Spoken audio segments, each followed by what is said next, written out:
செங்கல்பட்டு மாவட்டம் செங்கல்பட்டு தொகுதியில் அதிமுக சார்பில் போட்டியிடும் கஜேந்திரன் தீவிர வாக்கு சேகரிப்பில் ஈடுபட்டு வருகின்றனர். இன்று செங்கல்பட்டு நகரத்தில் அவர் கட்சி நிர்வாகிகளுடன் வீதி வீதியாக சென்று வாக்கு சேகரிப்பில் ஈடுபட்டனர். அப்பொழுது செங்கல்பட்டு அதிமுக வேட்பாளர் கஜேந்திரனை ஆதரித்து செங்கல்பட்டு நகர பகுதியில் அதிமுக கொள்கை பரப்பு இணைச் செயலாளர் காளியம்மாள் பரப்புரை மேற்கொண்டனர். அப்பொழுது பேசிய காளியம்மாள், செங்கல்பட்டு தொகுதியில் கடந்த 10 ஆண்டுகளாக எந்த அடிப்படை வசதிகளும் திமுக எம்எல்ஏ செய்யவில்லை, அதனால்தான் அவர்களுக்கு சீட்டு கொடுக்கவில்லை என்றும், மேலும் திமுக ஆட்சியில் சட்ட ஒழுங்கு பிரச்சினை, போதை கஞ்சா விற்பனை அதிகரித்துவிட்டது, கொலை கொள்ளை பாலியல் பிரச்சினை அதிகரித்துக் கொண்டே செல்கிறது. இதனை தடுக்க வேண்டுமென்றால் அண்ணன் எடப்பாடியார் வெற்றி பெற வேண்டும்.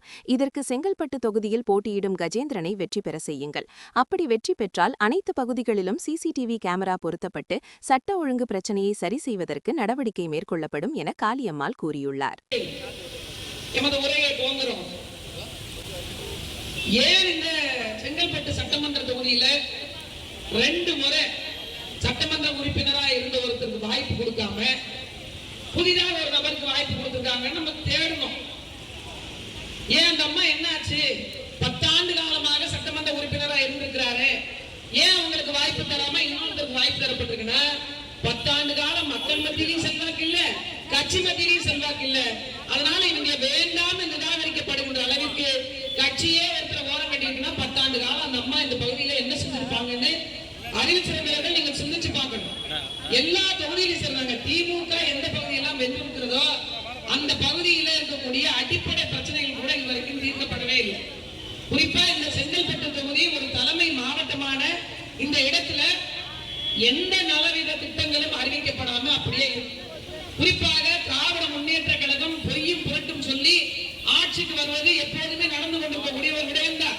ஆனா சட்டமன்றத்தில் இந்த திமுக பெண்ணியம் பேசுது, சட்டமன்றத்திலே வச்சு ஒரு பெண்ணின்றும் பாராம அவங்க சேலையை பிடிச்சிருந்தாங்க, அவங்க முடியை பிடிச்சி பிச்சாங்க. அப்படி இருந்த போதும் கூட வேற ஒரு பெண்ணா இருந்திருந்தாங்கன்னா இந்த இடத்துக்கு நம்ம இனிமே திரும்பி வரக்கூடாதுப்பா அப்படின்னு போயிருப்பாங்க. ஆனா ஒட்டுமொத்த பெண்களுக்கும் வழிகாட்டியாக தான் திகழ வேண்டும் என்பதற்காக எந்த இடத்தில் பெண் என்ற காரணத்துக்காக நிராகரிக்கப்பட்டாங்களோ, எந்த இடத்தில் பெண்களுக்கான அரசியல் அதிகாரம் மறுக்கப்பட்டதோ அதே இடத்தில் நான் முதலமைச்சராக கால் பதிப்பேன் என்று சொல்லி பதித்த ஒரு பெருமகளுடைய சின்னம் தான் இரட்டை இலை சின்னம். பெருவாரியான வாக்கு வித்தியாசத்தில் வெற்றி பெற செய்யுங்க. இந்த செங்கல்பட்டு தொகுதியில எல்லா இடங்களிலும் சிசிடிவி கண்காணிப்பு கேமராக்கள் பொருத்தப்பட்டு தவறுகள் நடக்காத வண்ணம் பாதுகாக்கப்படும். கொலை கொள்ளை போன்ற எந்த பிரச்சனைகளும் இருக்காது. பயம் இல்லாமல் மக்கள் நிம்மதியாக தூங்கலாம், வாழலாம் என்கின்ற நிலை உருவாக்கப்படும்.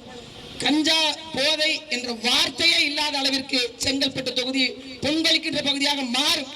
அனைவருக்குமான வேலை சிப்காட் காலத்தில் இந்தியாவில் இருக்கக்கூடிய எந்த மாநிலமும் வாங்காத அளவிற்கு 5 லட்சம் கோடி